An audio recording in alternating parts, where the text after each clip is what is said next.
Tunggu. Kamu kenapa tadi buru-buru mau pergi? Kamu takut saya tanyain kenapa kamu teriak jangan? Pak, seperti yang tadi saya udah bilang, saya bilang jangan itu karena airnya udah kadaluarsa. Saya bukan siapa-siapa, Pak. Saya cuma karyawan biasa di sini. Saya nggak mungkin ikut campur urusan pribadi bos-bos besar di kantor. Justru saya mau ucapin selamat ya, Pak. Semoga langgeng dan semoga acara pernikahannya berjalan lancar. Enggak, jangan ngalihin pembicaraan deh. Kamu pikir saya bodoh ya? Gak ngelihat di botol itu kadaluarsa kapan?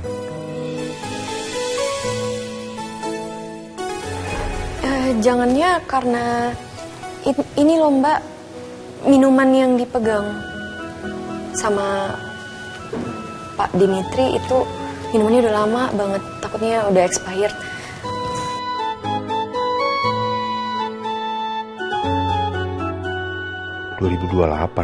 Ini mah masih lama. Kenapa Diandra bilang udah kadaluarsa?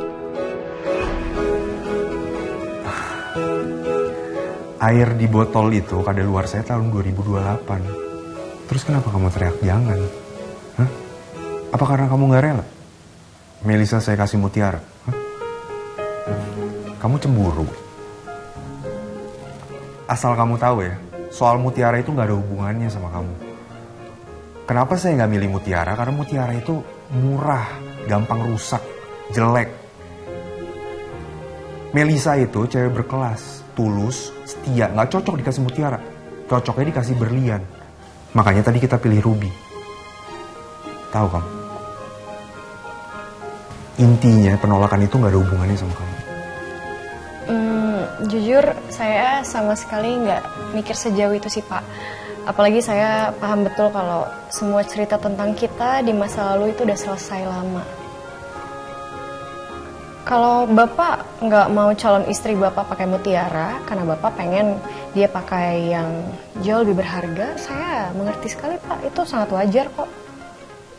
Ya makanya tadi saya ucapin selamat ke Bapak. Dan kalau soal air, aduh Pak, nggak usah dipikirin lah.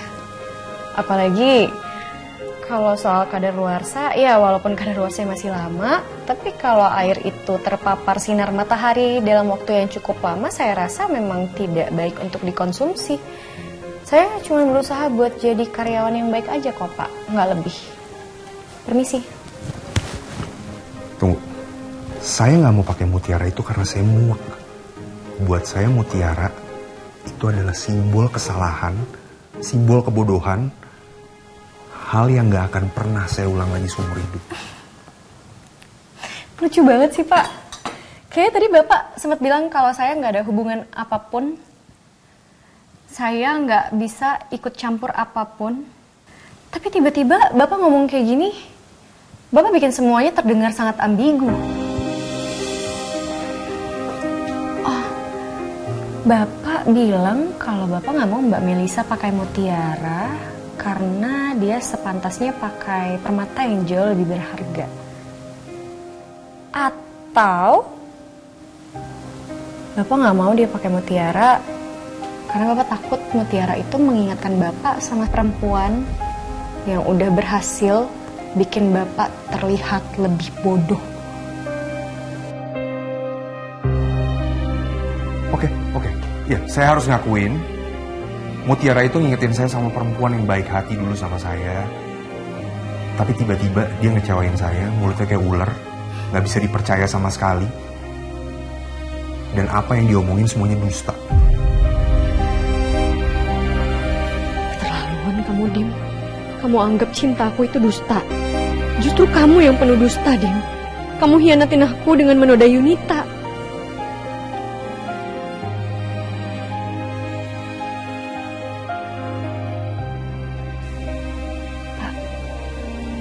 Bapak sudah mau menikah. Jadi Bapak nggak perlu ingat-ingat masa lalu kita lagi. Dan kalau saya boleh kasih saran, lebih baik Bapak kasih tahu sekarang ke calon istri Bapak tentang apa yang udah Bapak lakukan ke perempuan-perempuan sebelumnya, Pak. Maksud kamu apa? Loh, Saya nggak bermaksud apa-apa. Bapak jangan pura-pura lupa sama apa yang udah pernah Bapak lakukan. Calon istri Bapak pantas tahu kalau Bapak sering melecehkan perempuan.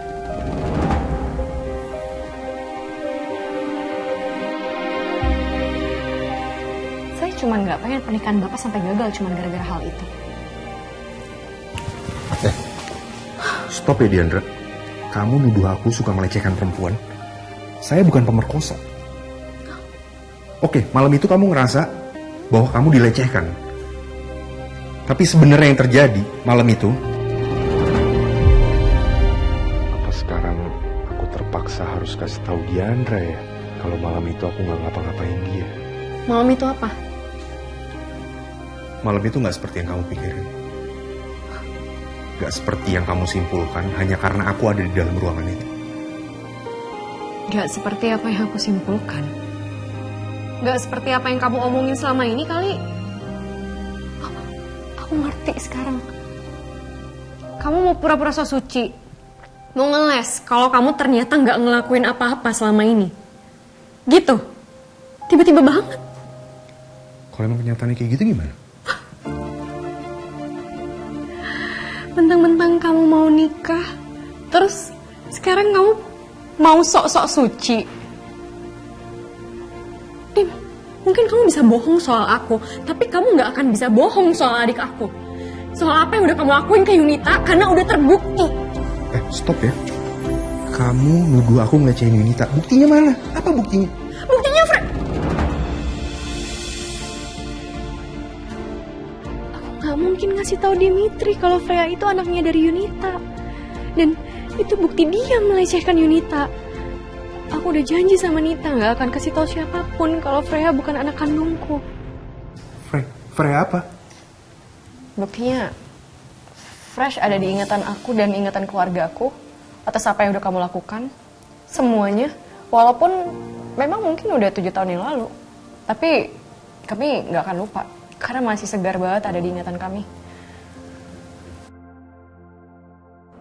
Kamu kelewatan, Diandra. Bisa-bisanya kamu 2 kali gak percaya sama aku. Kamu gak percaya kalau bukan aku yang ngelecehin Yunita. Dan sekarang, kamu juga gak percaya kalau malam itu gak terjadi apa-apa di antara kita. Sebegitu burukkah aku di mata kamu, Di? Yaudah, terserah. Oke, terserah kalau emang kamu tetap nuduh aku sebagai pelaku pelecehan itu. Terserah. Tapi... yang pasti kan sekarang aku sebentar lagi nikah. Apa kamu gak kangen untuk nostalgia bareng sama aku?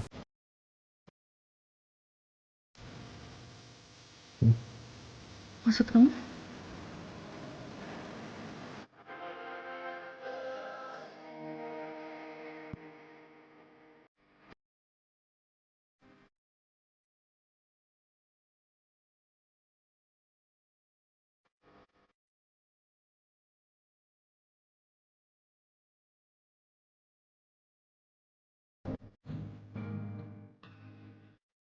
Jahat kamu, Dim.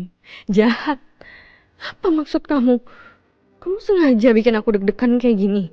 Kamu tahu kalau di antara kebencianku yang menggebu, masih ada rindu yang kadang terselip. Yang walaupun itu di luar dari keinginan aku. Di, kenapa sih hubungan kita harus berakhir kayak gini? Penuh kebencian dan penuh keinginan untuk balas dendam.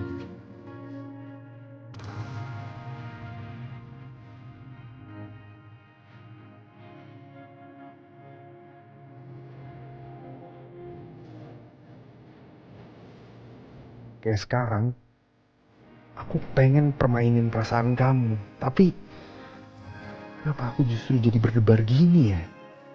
Di dekat kamu sedekat ini, mencium kembali aroma rambut kamu. Aku benci kamu, Di. Aku benci. Aku benci dengan perasaan ini. Karena aku harusnya muak sama kamu. Aku muak.